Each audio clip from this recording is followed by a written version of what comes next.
beautiful people, and welcome to my channel.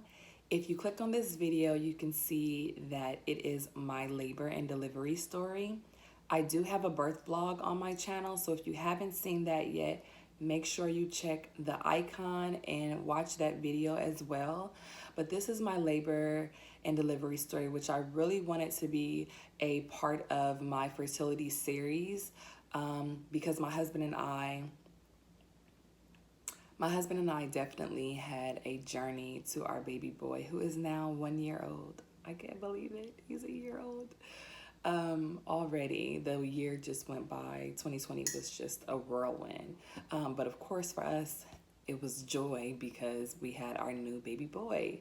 So I did have him at the height of COVID. So he was born April 26, 2020 at 12:37 p.m. I'll just jump right in. So I was 40 weeks, 3 days. If you've ever been pregnant before, the ending of your pregnancy it feels like the whole last month of your pregnancy feels like 9 months in itself. I was so tired. I was so miserable. We had just started quarantining, a month prior. So I was ready to get out this house. I was ready to meet my baby boy. And I felt bad rushing him, but I was like, okay, sweet boy, it's time to come out. Seriously, come out of there. So that's how I felt. And they actually, so because of COVID, they actually gave a lot of the moms, or all of the moms that were not high risk, to the option of scheduling an induction. And that's basically because of COVID, they were trying to, I guess, navigate the traffic of all of the expectant moms. So I did not want to be induced. I did not want to be medically induced. I wanted to experience everything, that my body could do. I wanted to experience, the contractions and my water breaking and, getting to the hospital. And I really wanted to have a calm birth and a calm delivery. So I didn't stress myself. I hypnotized. I used a hypnobirthing method that I'll talk all about in a separate video. But we really wanted to bring our baby boy into a calm environment. We didn't want to be stressed out or anything like that. So I really didn't want to be induced, but that option was on the table in case he decided to go, too far past his due date, which I was okay with, but at the same time, I wanted him out. Let's just be real. And then, of course, the other half of me felt like a monster for rushing him because I'm like, he's comfortable in there. He'll come out when he's ready. So when I was 38 weeks, I remember getting checked or 39 weeks, I'm sorry. When I was 39 weeks, I got checked. And I remember being so disheartened because I was not dilated at all.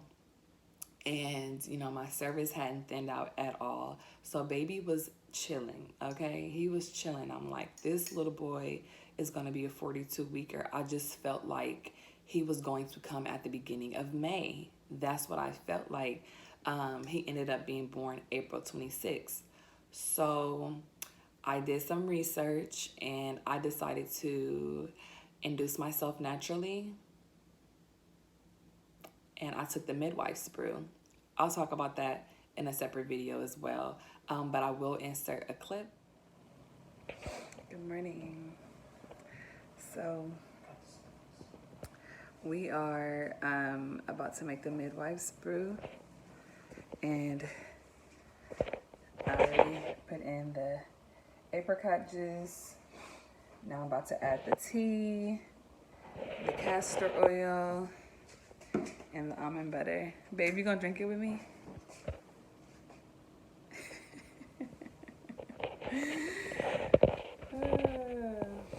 We're 39 weeks and 3 days.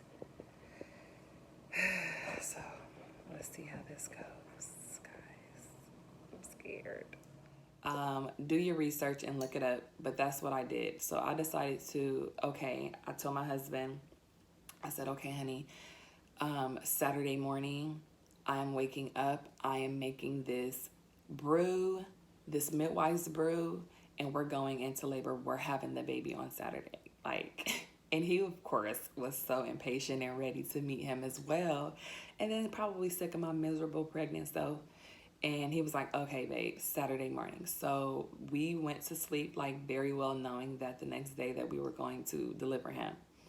I had been having contractions the week prior, pretty regular contractions, but they weren't necessarily consistent with, they were Braxton Hicks. They weren't consistent with going into labor, but I knew that I was close. I knew that I was close. I felt him drop.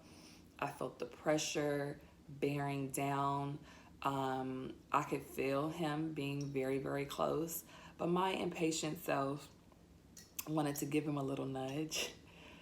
So around 4 a.m., April 25th, I ended up feeling, I woke up to really, really strong contractions.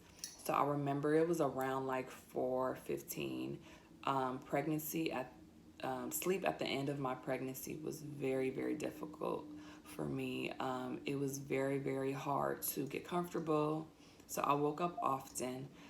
That particular morning, though, I woke up to some really strong contractions, and so I just knew that baby was coming. I knew that he was near, and so even more, I was like, okay, it's when I wake up, if my contractions don't pick up, I'm going to take this midwife's brew.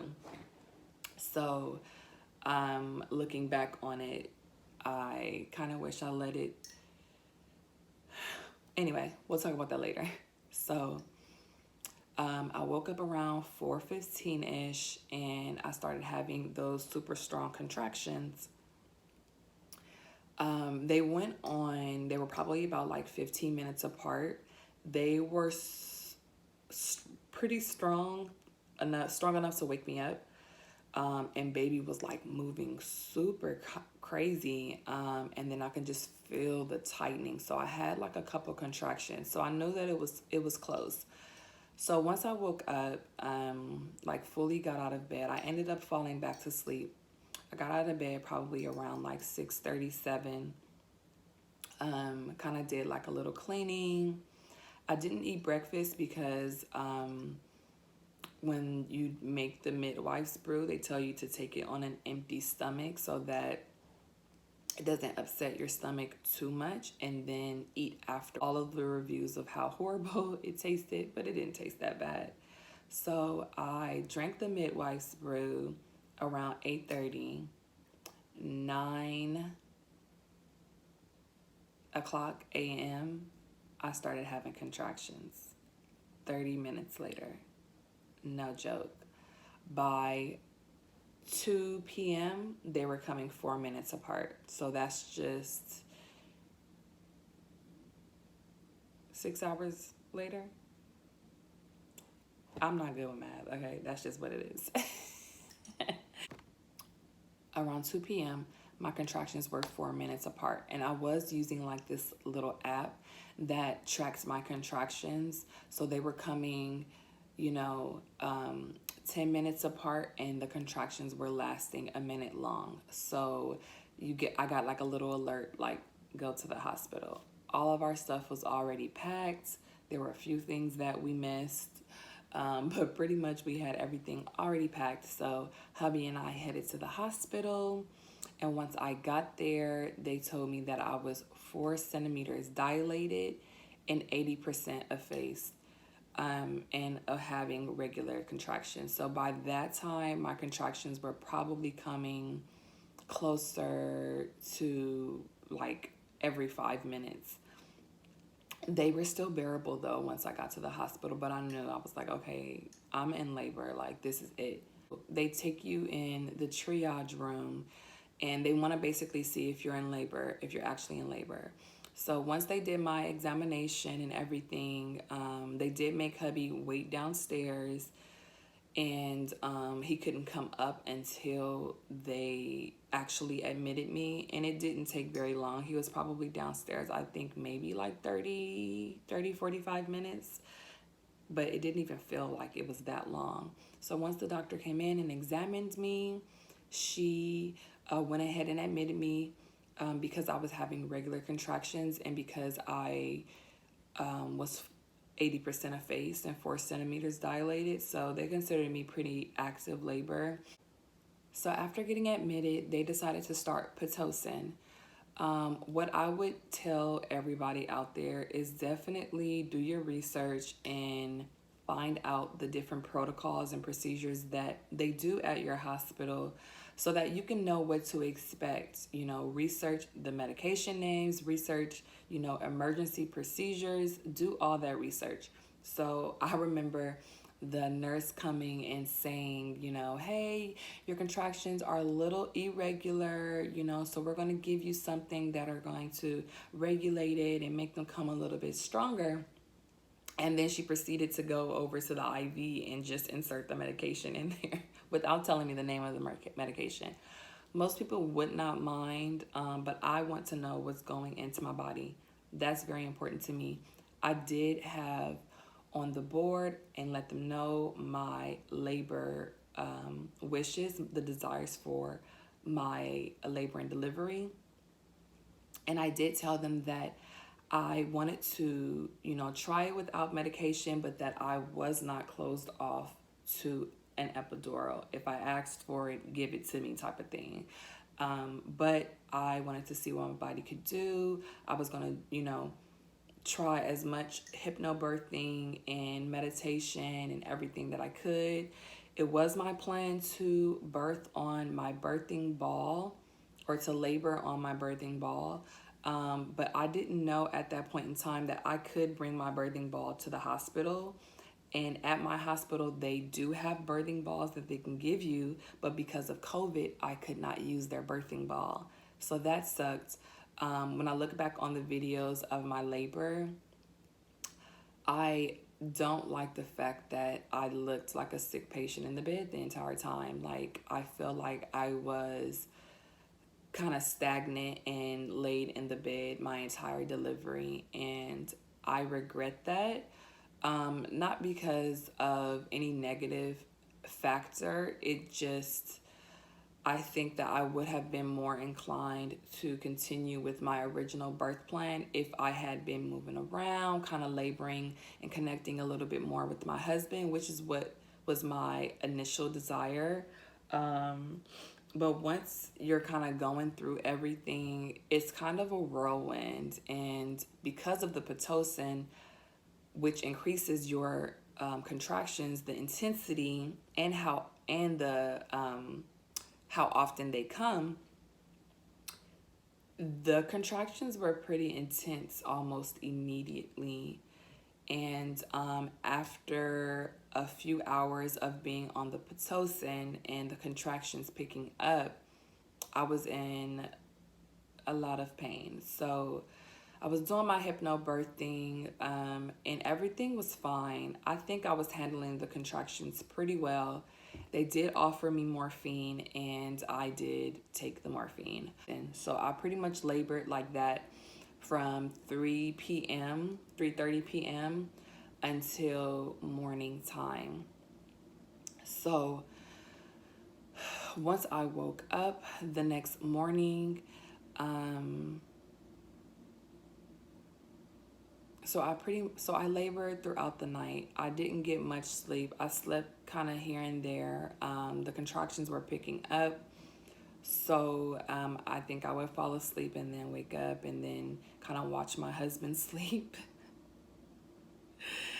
and, be envious that he was like eating dinner and stuff because I was so hungry. And one of the things that, about hospital deliveries, they don't let you eat while you're in labor for a few reasons. But yeah, so you can like snack on ice and Jello. I remember them giving me Jello. And that's pretty much it. I brought like little like Jolly Ranchers, things like that had flavor, but I'm a foodie, you guys, so I wanted some food. I did eat before we left the house the previous day, but I was hungry, okay? Anyway, so around 6:30 p.m., my doctor came back in and he told me where I was. I believe at 6:30 a.m. I was 5 centimeters, so I had dilated a whole centimeter over the night, which wasn't discouraging. I knew that it was gonna take a while, and being technically induced, it could, some people can be in the hospital for days, which I definitely did not want. But I was okay at that point with medical intervention, just because I was tired and I was ready to meet my baby. Like, that's just me being real. So around 6:30 a.m., the doctor came in and he told me that my contractions were pretty regular, but that he would break my water and I would dilate even more, and I would have the baby. So I was okay with him breaking my water. I'll insert a little clip.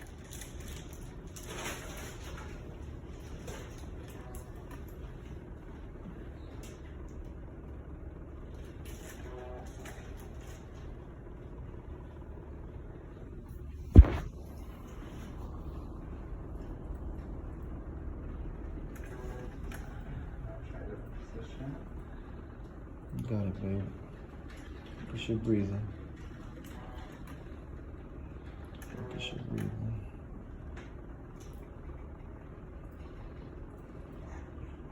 We'll be home in no time. What's your full exam estimate? I got 570 minus 3. Posterior still? Yes, very posterior. Thanks for the warning. Sorry, Mom. I'm trying to find a spot that baby likes me to put this, and you like it. Trying to compromise.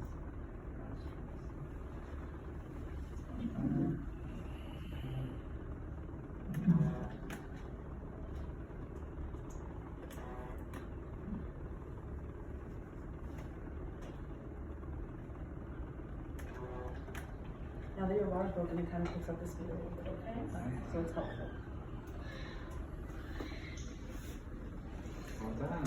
I'm just gonna tape everything up, and then we're done.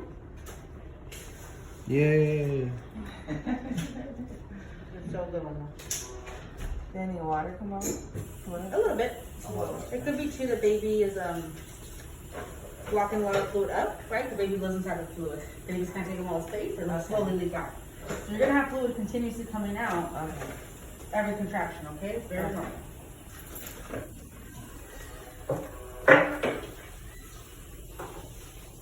Okay, so we're in a good spot right now. We have room to go up on the Pitocin. And so after they broke my water, that was 6:30 p.m. The contractions, they went crazy. They just sped up super fast. So I was still on the Pitocin when he broke my water. They did increase my Pitocin, I believe, at one point. Once he broke my water, I think they increased the Pitocin a little bit, or maybe gave me just another boost of it. So the contractions pretty much picked up and were non-stop. I believe that my contractions were coming every 2 minutes at that point. Like, when I say they picked up almost immediately, they were coming like consistently, like 5 minutes apart, over the night. So I didn't sleep much. I was kind of delirious at that point, just from laboring. And at that point in time, there was no more morphine. So you can only have so much morphine. I think once you get to a certain centimeter, they don't give it to you anymore, or maybe it's after giving you so much.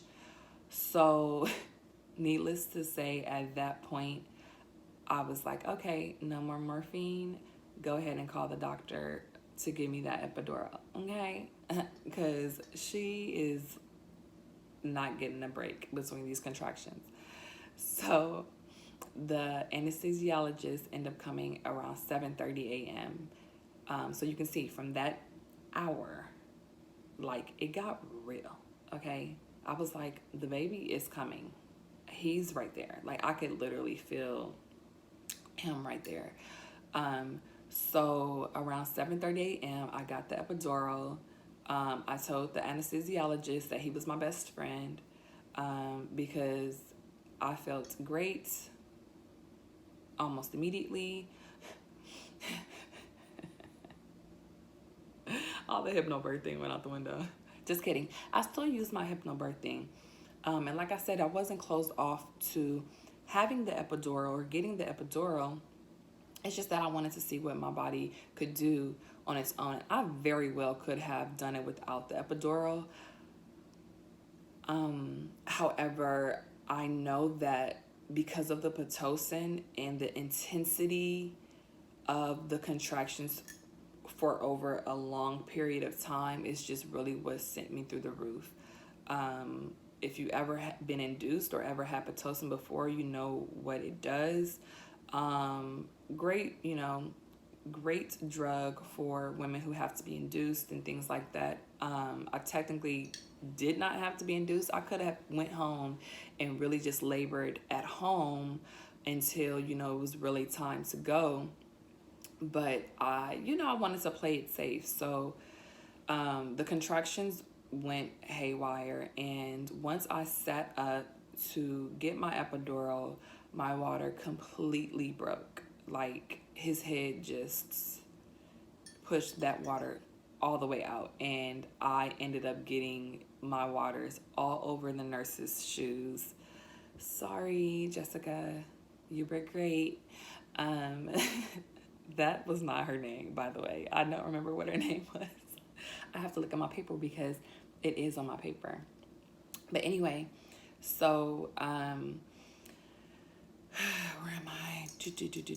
So from 7:30 to about 10 a.m., I went from about 6 centimeters to fully 10 centimeters. So in the matter of 3 hours, once they break your water, it just kind of goes super fast, which I expected already.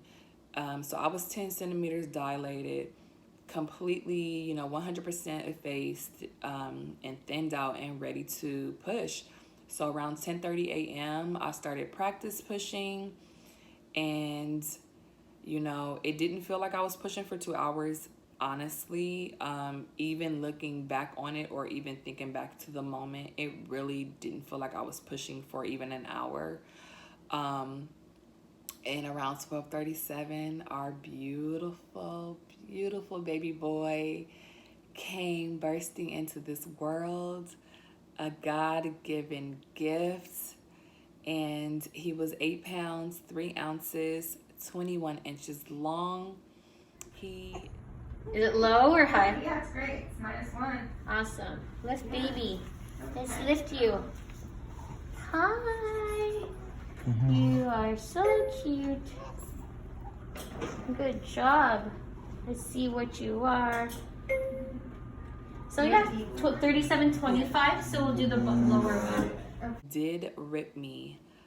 So I did have some stitches, the dissolvable one. So it wasn't too bad. It was like a 2nd-degree tear, which I knew that he ripped me because he has his father's shoulders, and he was a big boy. So yeah, that's my labor and delivery story. Once he came out, I just remember feeling so grateful, and the euphoria of bringing a child into this world in and of itself is just the most magical experience that anyone on this earth can ever experience. And being able to share that with my husband, you know, the love of my life, and to create the most beautiful and pure love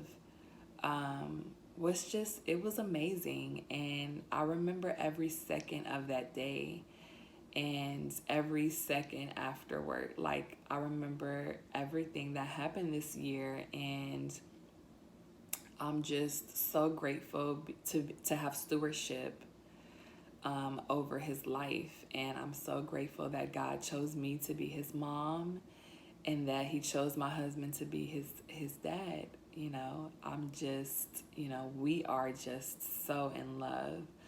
So that's our labor and delivery story. Hopefully once I do my next video, I'll get my husband's take on our labor and delivery and just the whole COVID experience in general. I can't complain too much because I was at the end, thankfully, of my pregnancy once it all began. So by that point, I knew that my baby was coming and that he would be born into a beautiful and loving and stress-free environment as much as possible.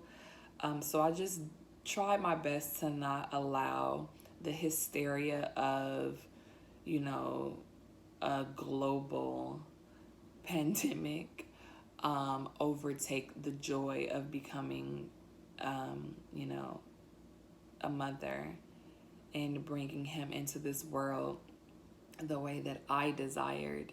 So if you made it to the end of this video, thank you so much for watching. Please like, subscribe, and comment below. And I will see you guys in my next video. Bye.